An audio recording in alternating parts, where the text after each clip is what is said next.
Hello everyone, সবাই কেমন আছো? আশা করি সবাই খুব ভালো আছো আর আমিও ভালো আছি।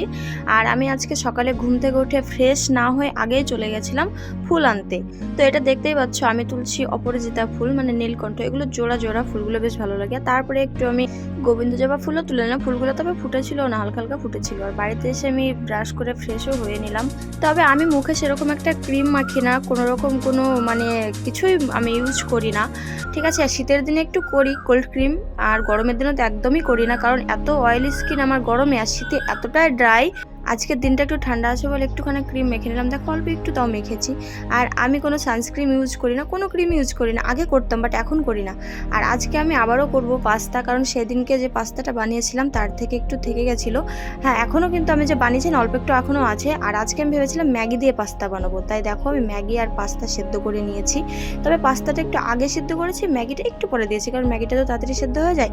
আর তারপরে আমি পেঁয়াজ কেটে, লঙ্কা কেটে, টমেটো কেটে নিয়ে নিয়েছি। আর এখন আমি ডিমটাও দিয়ে দিচ্ছি। এগুলো একটু ভালো করে ভেজে তারপর ম্যাগিটা দিয়ে দেবো। সত্যি বলছি, আমি ভাবতেও পারিনি যে ম্যাগি দিয়ে পাস্তা দিয়ে বানালে এতটা টেস্ট হবে। আর এটা একটা মানে তোমরা জানি না হাসবে কি না, এই যে আমি ম্যাগি দিয়ে পাস্তা দিয়ে বানাচ্ছি, মানে তোমরা হয়তো পাগল ভাববে কিনা আমি সেটাও বলতে পারছি না, কিন্তু সত্যি বলছি অনেক টেস্ট হয়েছিল। তোমরা যাই বলো না কেন আর যাই ভাবো না কেন, আমার সত্যি বলছি টেস্ট এতটা লেগেছে যে আমি আবারও বানাবো, ঠিক আছে। তবে এবার একদিন ইচ্ছে আছে আমার যে পাস্তা দিয়ে, চাউমিন দিয়ে, ম্যাগি দিয়ে একসাথে মিক্স করে বানানো। জানি না কতটা কেমন লাগবে খেতে, একদিন আমি বানিয়ে দেখবো। আমি চাউমিন দিলে আমি ম্যাগিটা দিই, ঠিক আছে, চাউমিনের সাথে না হলে ভালো লাগে না। আর আজকে আমার ম্যাগি মশলা এক্সট্রা ছিল না বলেই, আমি পাস্তাতে তো ম্যাগি মশলা না দিলে ভালো লাগে না, বা চাউমিনেও ভালো লাগে না, তাই আমি বললাম তাহলে ম্যাগিটা আবার কোথায় রাখবো, এক্সট্রা ছিল না ম্যাগি মশলা, ওই জন্য আমি দিয়ে দিয়েছিলাম। কিন্তু খেতে ভাবতেও পারিনি এতটা টেস্ট হবে।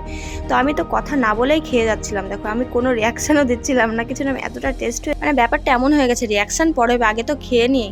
আর হ্যাঁ, তোমাদেরকে একটু বলে রাখি, আমি আগে হয়তো ব্লগ বানাতাম না, বাট এই কয়দিন ধরে আমি ব্লগ বানাচ্ছি। আমার ব্লগগুলো কেমন লাগছে তোমরা অবশ্যই জানাবে, তাহলে আমার হয়তো একটু উৎসাহ হবে।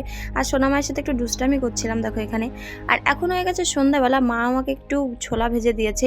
ছোলা ভিজিয়ে পেঁয়াজ দিয়ে, লঙ্কা দিয়ে ভেজে আমার খেতে খুবই ভালো লাগে। এটা আমি প্রায়ই খাই, মা বানিয়ে দেয়, আমি নিজেও বানাই।